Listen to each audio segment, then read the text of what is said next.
तो आज हम लोग पढ़ेंगे हिंदी साहित्य का इतिहास। इससे पहले हम लोगों ने पढ़ा था हिंदी भाषा का विकास।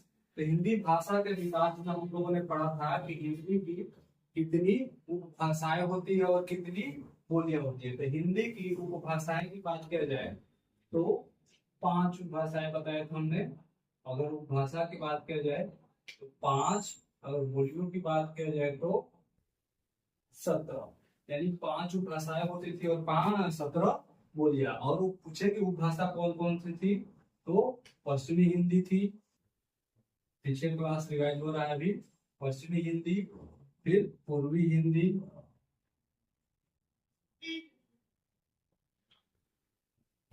और पूर्वी के बाद क्या थी, राजस्थानी थी। राजस्थानी के बाद क्या थी, बिहारी थी। बिहारी के बाद क्या थी, पहाड़ी थी। यानी ये 5 भाषाएं थी और 17 बोलियां थी। तो 5 भाषाएं कौन कौन सी थी, पश्चिमी हिंदी, पूर्वी हिंदी, राजस्थानी हिंदी, बिहारी हिंदी, पहाड़ी हिंदी। और इसकी बात किया जाए कि इसके अंदर कितनी बोलियां होती थी, तो 5 बोलियां होती थी। हाँ? ठीक था, कब कब है याद होगा सबको, पिछले क्लास में क्या था, कब कब है। यानी कि के से क्या हो गया, के से हो गया कौरवी या फिर बड़ी बोली। बी से क्या हो गया, ब्रजभाषा। ए से फिर से क्या है, तो कैसे क्या हो जाएगा, कनौजी। फिर बी से क्या हो गया, बघेली। बी से क्या हो गया जी, बुंदेली। और ए से हो गया हरियाणवी। ठीक है, पूर्वी हिंदी क्या था, ए बी सी ट्रिक था। ए बी सी यानी पूर्वी हिंदी के 3 बोलियां थी। ए से हो गया और बी से हो गया बघेली, सी से हो गया छत्तीसगढ़। राजस्थानी का कितने बोलियां थी, तो राजस्थानी के अंदर 4 बोलियां थी। इसका ट्रिक क्या था, एम टू जे, यानी मेवाती, मारवाड़ी, मालवी, जयपुरी। अगला क्या था, बिहारी हिंदी। बिहारी हिंदी के अंदर कितनी बोलियां थी, तो 3 बोलियां थी। इसका ट्रिक क्या था, एम स्क्वायर बी, यानी मैथिली, मैथिली, फिर से मगधी, फिर से भोजपुरी। और लास्ट क्या था, पहाड़ी हिंदी। इसकी ट्रिक क्या था, केजी, यानी केजी का मतलब कुमाऊं और गढ़वाली। तो ये हम पिछली क्लास में पढ़े थे कि कितनी उपभाषाएं होती है, 5 उपभाषा, 17 बोलियां। कौन कौन सी है, अगर पश्चिमी हिंदी बात की जाए कहाँ से निकला है, तो सरसाईनी और भूरन से निकला है। पूर्वी हिंदी कहाँ से निकला है, और मागधी से निकला है। ठीक है, तो ये सब हम लोग पढ़ चुके थे पिछली क्लास में। अब इसके आगे हम पढ़ रहे हैं हिंदी साहित्य का इतिहास। तो उससे पहले एक हम लोगों ने वो पढ़ा था कि हिंदी भाषा का क्रम क्या था। तो पहले कौन सी भाषाएं थी, पहले आया संस्कृत, फिर आया पाली, फिर आया प्राकृत, फिर आया अपभ्रंश, फिर आया अवध। तो ये हम लोगों ने पढ़ लिया था। अब इसके बाद लिपियों का क्रम भी एक हम लोगों ने पढ़ा था कि कौन पहले लिपि आए। हाँ, तो पहले लिपि कौन सी आई, उसके बाद कौन सी आई, उसके बाद कौन सी। पहले आई थी ब्राह्मी लिपि, फिर आया था गुप्त लिपि, फिर आया था नागरी लिपि, फिर लास्ट में हम लोग आया था देवनागरी लिपि। ठीक है, तो अगर बात किया जाए लिपियों का काम क्या था, तो पहले ब्राह्मी लिपि, फिर गुप्त लिपि, फिर नागरी लिपि, फिर देवनागरी लिपि। तो यहाँ तक हम लोगों ने कवर कर लिया था। अब हमें पढ़ना है हिंदी साहित्य का इतिहास। और तो इसमें पहला आता है देवनागरी। पहला आएगा देवनागरी। तो देखिए पहला क्या है, देवनागरी। पहला अगर पॉइंट पूछे तो क्या बन जाएगा, देवनागरी लिपि के बारे में। तो अगर पूछा जाए कि सर्वप्रथम प्रयोग देवनागरी लिपि का सर्वप्रथम प्रयोग किसने किया था, तो अगर बात की जाए सर्वप्रथम प्रयोग, यानी सबसे पहली बात देवनागरी लिपि का प्रयोग किसने किया था। ठीक है, वो प्रयोग करने वाले थे गुजरात के राजा। गुजरात के राजा, एक राजा थे। राजा का नाम क्या था जी, जय भट्ट। क्या नाम था, जय भट्ट। और ये कब की बात है, तो ये बात है 7वीं से 8वीं शताब्दी में। 7वीं से 8वीं शताब्दी के बीच की बात है कि हिंदी साहित्य के इतिहास में अगर पूछे कि देवनागरी लिपि का प्रयोग सर्वप्रथम कब हुआ था, तो गुजरात के राजा जय भट्ट ने 7वीं से 18वीं शताब्दी में, सॉरी 7वीं से 8वीं शताब्दी में किया था। अगर पूछे कि ये कैसी लिपि है, देवनागरी लिपि का कैसी लिपि है,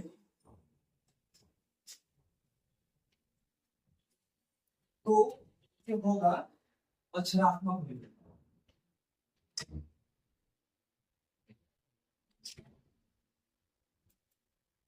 जब बात की जाए कि देवनागरी लिपि कैसी है, तो अक्षरात्मक। ठीक है। अगर पूछा जाए कि देवनागरी को लिखा कैसे जाता है, और ये क्वेश्चन आ चुका है,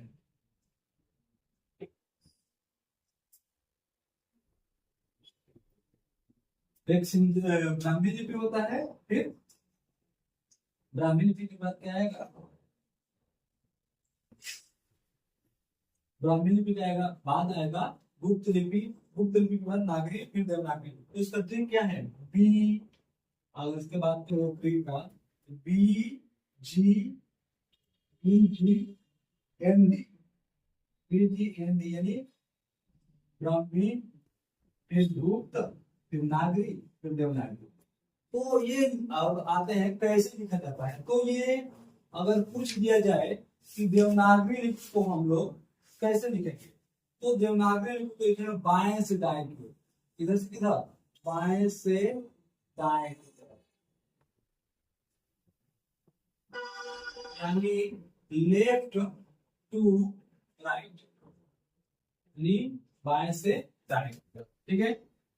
अगर अब इसके आगे है देवनागरी लिपि में सुधार। अगला क्या है, अगला पॉइंट देवनागरी लिपि में सुधार।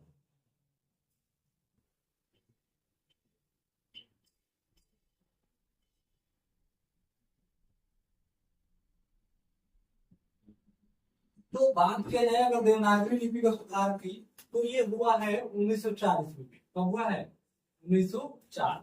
किसने किया है, तो तिलक, यानी बाल गंगाधर तिलक, यानी बीजी तिलक। ठीक है। अगर ये तो पहली बार, दूसरी बार किसने किया था, तो सावरकर बंधु। कौन थे, सावरकर बंधु।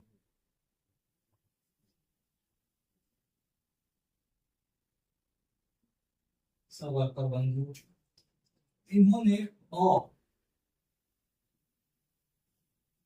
की 12 खड़ी टाइप कर दी।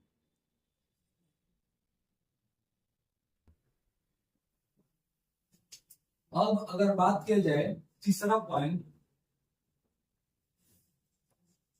तो डॉक्टर श्याम सुंदर दास, नाम है डॉक्टर श्याम सुंदर दास। डॉक्टर श्याम सुंदर दास ने क्या किया है, तो इन्होंने पंचमा अक्षर, पंचमा यानी पांचवा अक्षर, पंचमा अक्षर बोलते तो होगा पांचवा अक्षर। पांचवा अक्षर कौन सा, क ख ग घ वाला जो होता है ना, क से लेकर ज्ञान तक का जो पांचवा लास्ट का होता है, उसकी बात होता है। तो अगर क यानी कंठ वाला की बात की जाए, तो इसमें अंगा आ जाएगा। फिर तालु के कंठ के बाद क्या आता है जी, कंठ, फिर तालु, तो ज्ञ, फिर मूलधरा ण, फिर दंत तो न, फिर ओष्ठ तो म। यानी पांचवा अक्षर को इन्होंने, पांचवा अक्षर जिसे बोला जाता है, पांचवा अक्षर की जगह, यानी इन सब की जगह क्या लगा दिया, का प्रयोग किया। इसका प्रयोग किया का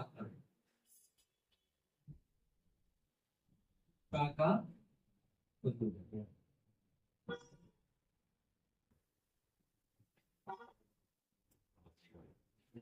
तो अगर बात किया जाए हिंदी इतिहास, साहित्य का इतिहास में, तो देवनागरी लिपि से क्वेश्चन कैसे आता है कि देवनागरी लिपि का सर्वप्रथम प्रयोग किसने किया था, या फिर कहाँ के राजा ने किया। तो देवनागरी लिपि का सर्वप्रथम प्रयोग गुजरात के राजा जयभट्ट ने 7वीं और 8वीं शताब्दी में किया था।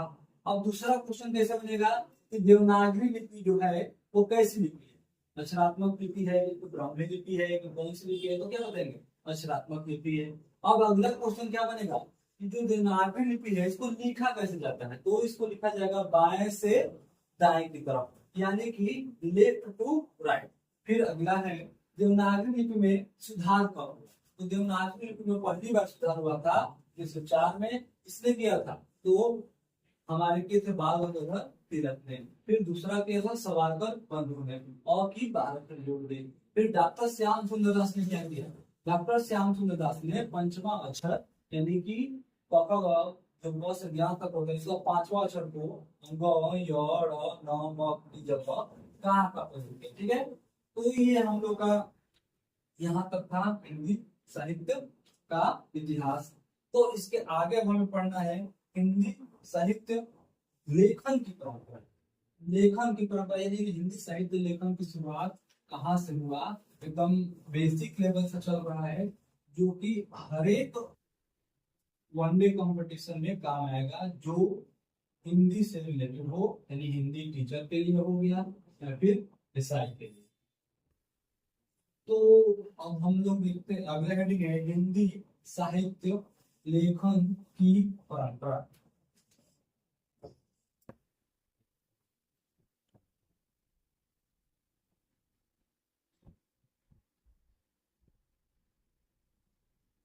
तो हिंदी साहित्य में लिखने की शुरुआत कहाँ से हुई? तो पहला ही क्वेश्चन में बताइए हिंदी साहित्य में लिखने की शुरुआत कहाँ से किया गया, यानी किसने किया?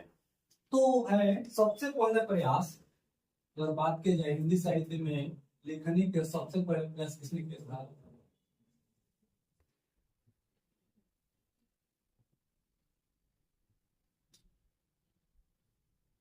सबसे पहले प्रयास की बात की जाए तो फ्रेंच विद्वान, एक फ्रेंच के विद्वान थे, नाम जानते हैं। तो फ्रेंच के विद्वान थे गार्सा द तास। क्या नाम था? गार्सा द तास।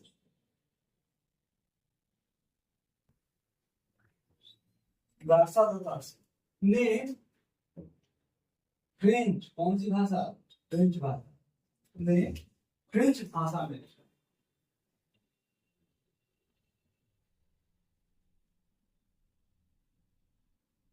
तो अगर बात किया जाए हिंदी साहित्य लेखन की परंपरा, अगर हिंदी साहित्य लेखन की परंपरा की शुरुआत किसने किया था, तो ये सबसे पहले प्रयास फ्रेंच के विद्वान गार्सा द तासी ने फ्रेंच भाषा में किया या फिर लिखा। ठीक है, अब इनके पुस्तक का नाम जो बहुत इंपॉर्टेंट है, इनके पुस्तक बार बार पूछा जाता है कि इनके पुस्तक का नाम बताइए, कौन सा पुस्तक इन्होंने लिखा है।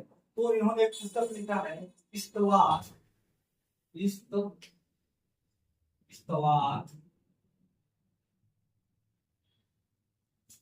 इस्तवार द ला, इस्तवार द ला लिस्ट।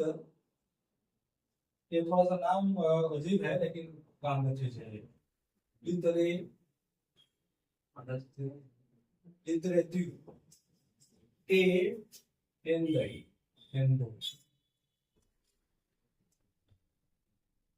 हिंदुस्तानी।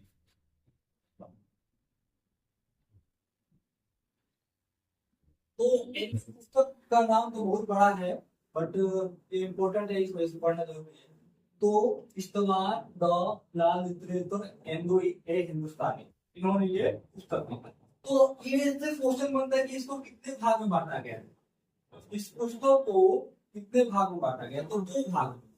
इस्तवार द लिटरेचर ए हिंदू हिंदुस्तानी है, इस पुस्तक को दो भाग में बांट दिया गया। कितने भाग में? दो भाग में। एक है 1837 में प्रकाशित हुआ, पहला बार प्रकाशन हुआ 1837 में, और दूसरे बार प्रकाशन हुआ 1847। सेकेंड टाइम प्रकाशन हुआ।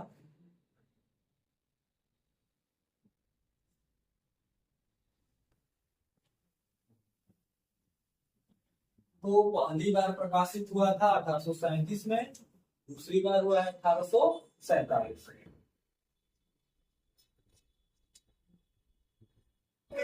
और इसका जो तीसरा भाग आया है, तीसरा भाग भी है, तीसरा भाग आया है 1872। पता है 775 से। अगर बात किया जाए इसमें कवियों की संख्या, इसमें कितने कवियों का जिक्र किया गया है, तो इसमें 738 कवि, मतलब 738 कवियों का जिक्र किया गया है। तो अगर बात किया जाए कि बताइए जो दार्शनिक बतासिन की पुस्तक है इस्तवार दाल लिटरेचर एंडोई एंड इसमें कितने कवियों का जिक्र किया गया है, तो 738 कवियों का जिक्र किया गया है। अब इसमें मोस्ट इंपोर्टेंट क्वेश्चन क्या बनता है, इसमें कितने हिंदू कवि थे, कितने हिंदू कवि थे, तो इसमें 72 22 जो थे। इसमें क्वेश्चन क्या बनता है जी, कितने हिंदी के कवि थे, यानी हिंदी कवि थे, तो इसमें 72 जो थे, जो 72 वो हिंदी भाषा के कवि थे।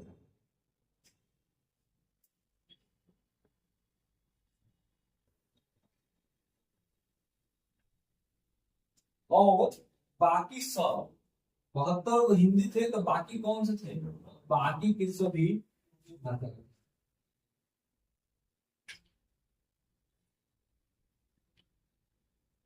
बाकी सभी उर्दू भाषा।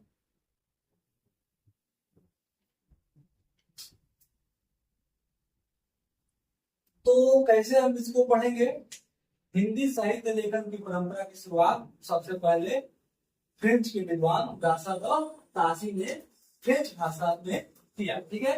इसके पुस्तक का नाम है इस्तवार द लिटरेचर एंडोई हिंदुस्तान। इसको कितने भाग में बांट दिया गया था, 2 भाग में पहले स्टार्ट हुआ था, बाद में एक और भाग बन गया, तीसरा भाग 1871 की बात है। तो इसको 2 भाग में प्रकाशन की शुरुआत में हुआ, 1837 में पहला प्रकाशन, 1847 में दूसरा प्रकाशन और 1871 में तीसरा प्रकाशन। अगर बात की जाए इसमें कवियों की कितनी संख्या है, तो इसमें 738 कवियों के बारे में बताया गया है, जिनमें 72 हिंदी भाषा के कवि थे, बाकी सभी जितने भी कवि थे वो सभी के सभी उर्दू भाषा के। तो यहाँ तक हम लोग जानेंगे। अगर अब इसके आगे अगर पॉइंट पे चलते हैं हम लोग,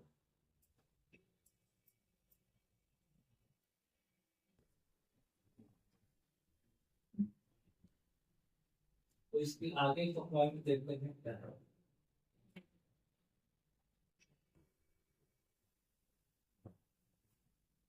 तो अगर इसके आगे की बात की जाए कि जो इनका पुस्तक था, कौन सा पुस्तक था जी, इश्तिहार और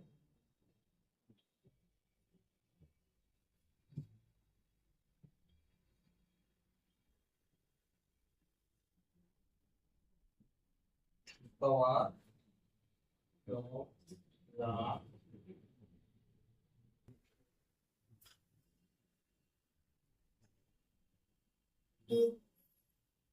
एंडोई।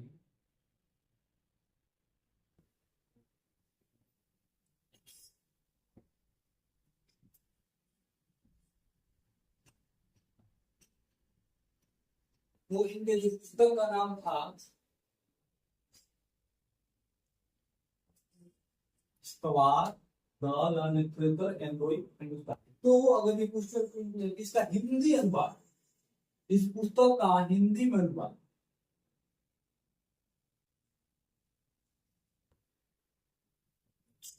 इस पुस्तक का हिंदी में अनुवाद किसने किया था, तो और कब किया था, तो हिंदी में अनुवाद करने वाले जो व्यक्ति थे उनका नाम है डॉक्टर लक्ष्मी सागर, डॉक्टर लक्ष्मी सागर वासने। और ये कब किए थे, समय, तो ये जो किए थे अनुवाद 1952 ईस्वी। नाम क्या हुआ अनुवाद करने के बाद, इसका नाम हो गया हिंदी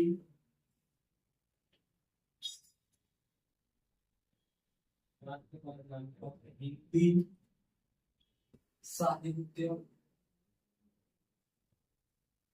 का इतिहास। कब हुआ था ये? 1952 में। तो अगर बात किया जाए कि जो इस्तवा द लिटरेचर हिंदुई हिंदुस्तानी है, इसका अनुवाद किसने किया? तो अनुवाद करने वाले जो कवि है या व्यक्ति है, उनका नाम क्या है? डॉक्टर लक्ष्मी सागर वासड़े। इन्होंने अनुवाद किस नाम से किया था? तो नाम था हिंदी साहित्य का इतिहास। ये कब किया था? तो ये 1952 में किया था। तो यहाँ तक हम लोग का क्लियर हो गया। अब इसके आगे हम लोग बढ़ते हैं और अगला हेडिंग है हिंदी भाषा का में लिखित पहला ग्रंथ। ये सब तो हो गया। अब इसके आगे बढ़ते हैं।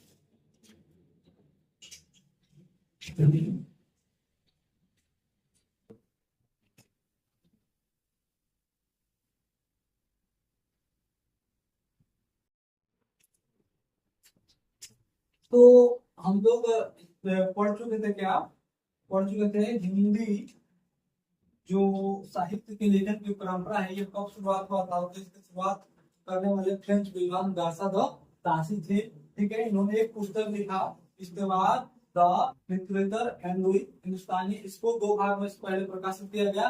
पहला 1837, दूसरा 1847। तीसरा इसका संस्करण यानी प्रकाशन हुआ था 1871 में। ठीक है, और अगर बात की जाए किसको हिंदी में अनुवाद किसने किया था, तो हिंदी में अनुवाद करने वाले थे डॉक्टर लक्ष्मी सागर वासड़े। और इन्होंने इसका अनुवाद कौन से नाम से किया था? हिंदी साहित्य का इतिहास के नाम से किया था। और ये कब किया था? तो 1952 में किया था। अब इसके आगे हम लोग पढ़े थे हिंदी भाषा में लिखित पहला ग्रंथ। तो बात किया जाए अगर हिंदी भाषा में लिखित पहला ग्रंथ कौन सा है, तो इसे पहला ग्रंथ है भाषा काव्य संग्रह।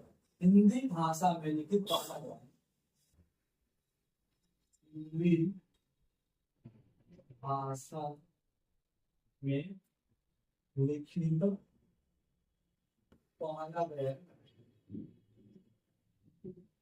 पहला ग्रंथ जो है उसका नाम है भाषा काव्य संग्रह। क्या नाम है जी? भाषा काव्य संग्रह। अगर पूछे इसको लिखने वाले कौन थे, तो इसको लिखने वाले थे महेश दत्त सूद। महेश दत्त सूद।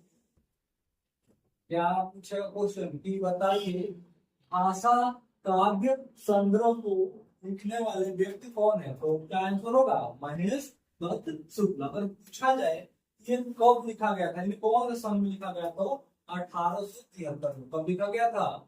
1873 में। अगर पूछ लिया जाए कि इसका प्रकाशन कहाँ से हुआ, यानी पहली बार इसको कहाँ से प्रकाशित किया गया था, तो इसका प्रकाशन हुआ था नवल किशोर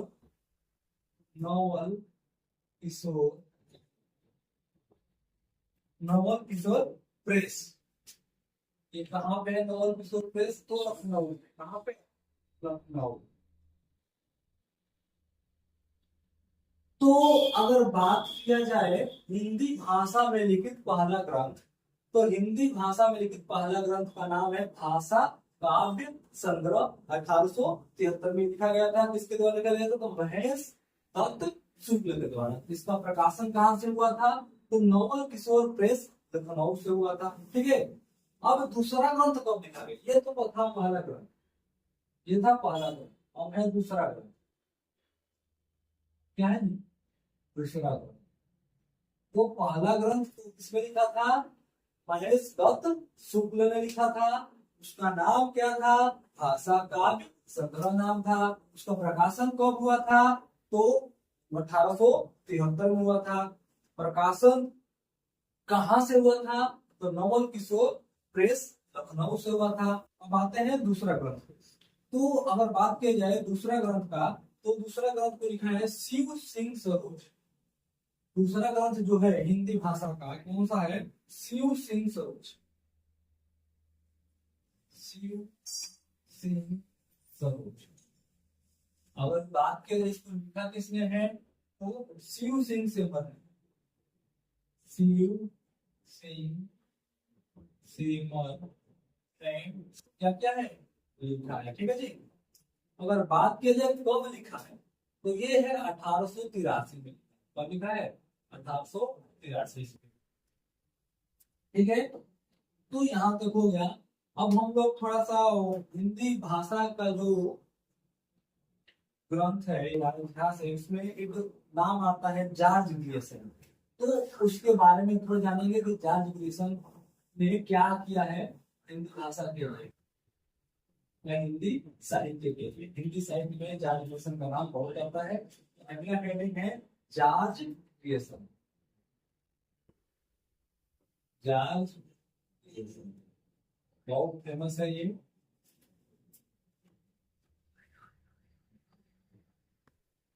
जॉर्ज ग्रियर्सन। तो जॉर्ज ग्रियर्सन ने भी एक क्या लिखा है बुक लिखा, इसका नाम क्या था द द मॉडर्न, क्या नाम था द मॉडर्न वर्नाकुलर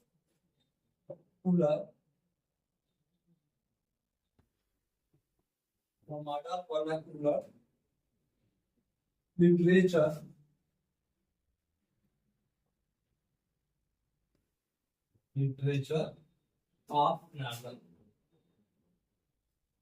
ऑफ। तो इनकी पुस्तक का ये नाम था। ठीक है।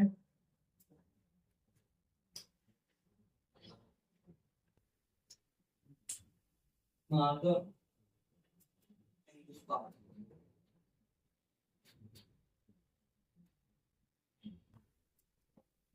ये कब लिखा गया था तो ये 1988 से, सॉरी 1888 से। कब लिखा गया था जी 1888। तो अगर बात की जाए जॉर्ज ग्रियर्सन ने कौन सी पुस्तक लिखा था the modern vernacular literature of northern Hindustan, ये 1888 में लिखा था। ठीक है। अगर बात की जाए इसमें कितने कवियों का जिक्र है, जैसे उसमें 738 कवि थे। इसकी बात की जाए इसमें 738 कवि थे। तो जो 1887 में जो पुस्तक लिखा था इस्तेमाल द लिटरेचर एंगोई हिंदुस्तान, इसमें 738 कवियों का जिक्र किया गया है। और जो जॉर्ज ग्रियर्सन है उसने जो पुस्तक लिखा है the modern vernacular literature of northern Hindustan, इसमें 738 नहीं, उसमें 738 था लेकिन इसमें 952। तो अगर बात किया जाए जॉर्ज ग्रियर्सन ने अपने पुस्तक the modern of vernacular literature of northern Hindustan में कितने कवियों का जिक्र किया है तो उसमें 952 कवियों का जिक्र किया गया। कितने कवियों का 952 कवियों का जिक्र किया गया। ठीक है, या फिर शामिल किया गया। अगर बात किया जाए कि हिंदी साहित्य को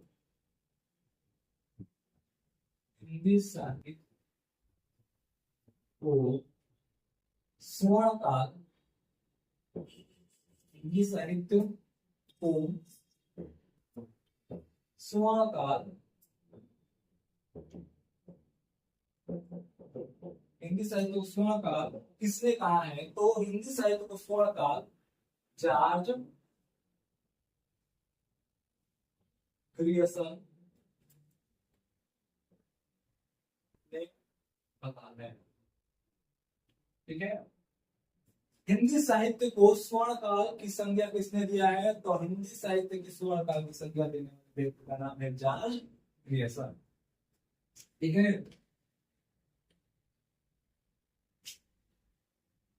अगर बात की जाए जो ये पुस्तक है इसका हिंदी में अनुवाद किसने किया था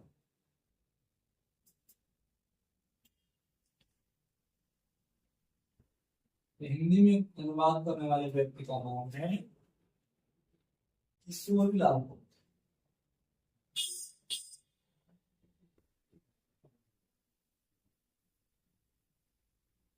किशोरीलाल भुक्ति, ठीक है। अगर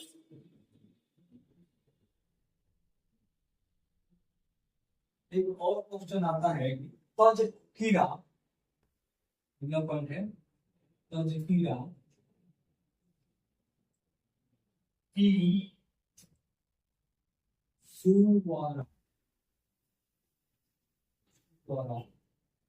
की हिंदी।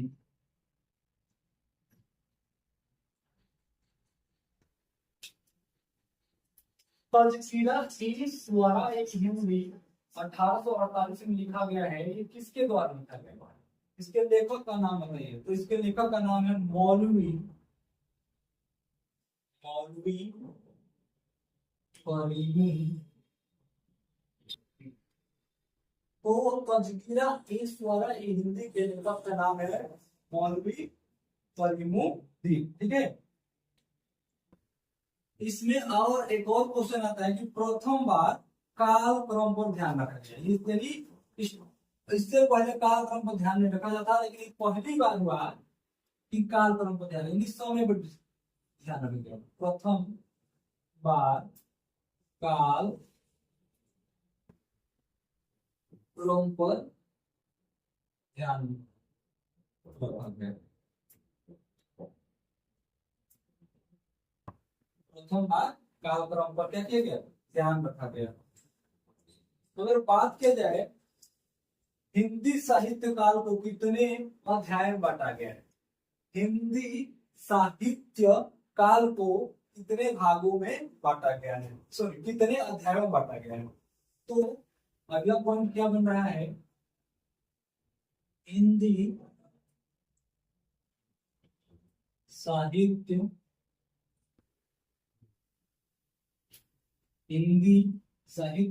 काल को कितने अध्याय में? 10 अध्याय। कितने अध्याय में? 10 अध्याय में बांटा गया है। हिंदी साहित्य काल को 10 अध्यायों में बांटा गया है। तो फिर से एक बार रिवाइज करते हैं। जॉर्ज ग्रिसन, अगला टॉपिक था हम लोग का, इन पुस्तक का नाम है the modern vernacular literature of the northern Hindustan. ये 1888 में प्रकाशित हुआ था। इसमें कवियों की संख्या 952 बताई गई है। अगला पॉइंट है हिंदी साहित्य को स्वर्ण काल किसने कहा था? हिंदी साहित्य को स्वर्ण काल कहने वाले व्यक्ति का नाम था जॉर्ज ग्रिसन। अगर बात किया जाए कि the modern vernacular literature of northern Hindustan को हिंदी में अनुवाद करने वाले व्यक्ति का नाम बताइए, तो वो थे किशोरीलाल भुक्ति। अगला पॉइंट है तजकिरा से स्वरा हिंदी 1848 में लिखने वाले व्यक्ति का नाम क्या है? तो उनका नाम है मौलवी फरीमुद्दीन। अगला पॉइंट क्या है जी? प्रथम बार काल क्रम पर ध्यान रखा गया था। इससे पहले काल क्रम पर ध्यान रखा जाता है, मतलब जिसके बाद से काल तो क्या कर दिया? काल क्रम पे ध्यान रखा जाए। कौन से सन में कौन सी रचनाएं हुआ। अगला है हिंदी साहित्य काल को कितने अध्याय में बांटा गया? तो हिंदी साहित्य काल को 10 अध्याय में बांटा गया था। अब लास्ट टॉपिक है हम लोग का आज का fort William college.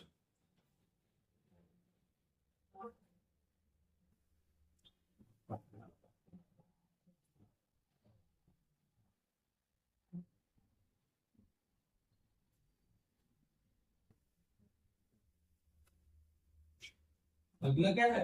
Fort William college.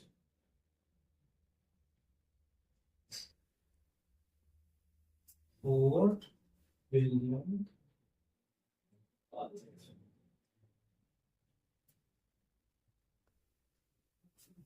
तो फोर्ट विलियम कॉलेज कब बना था? ये 1800 ईस्वी की बात है। कब की बात है? 1800 ईस्वी की बात। तो अगर बात की जाए इसकी स्थापना किसने किया था? तो स्थापना करने वाले व्यक्ति का नाम थे वेलिजे।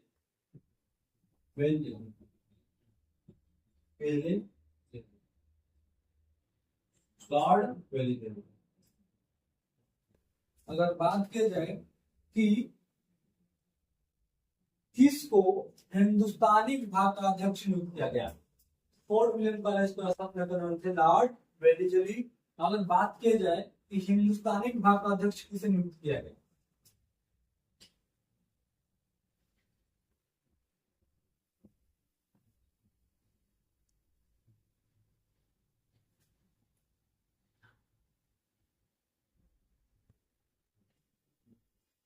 तो हिंदुस्तानी विभाग के अध्यक्ष को नियुक्त किया गया था गिलक्रिस्ट। ठीक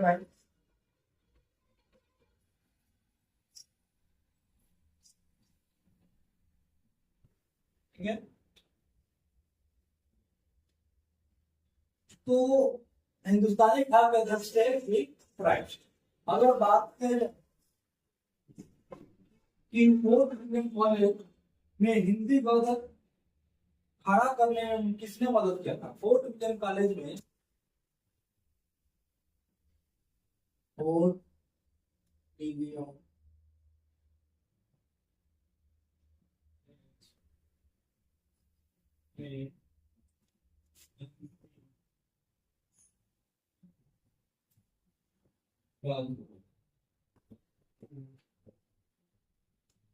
खड़ा मतलब मदद खड़ा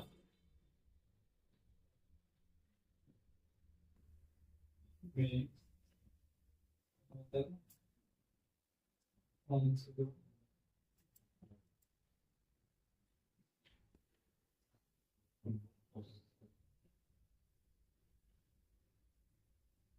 तो वो व्यक्ति का नाम है सदल मिश्र।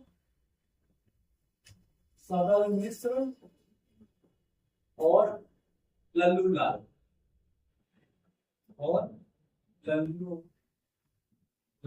ठीक है।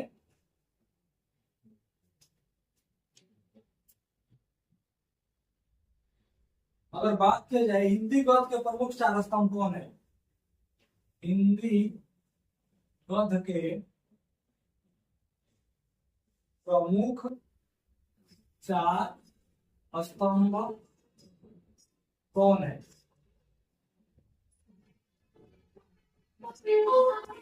चार स्तंभ पहला है लल्लू लाल,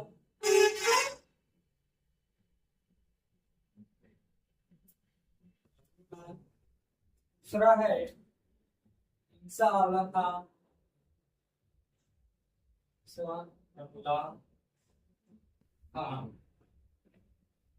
तीसरा है सदल मिश्र,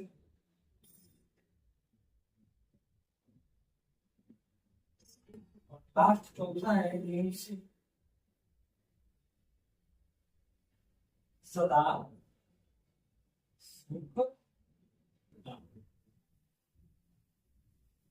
सदा।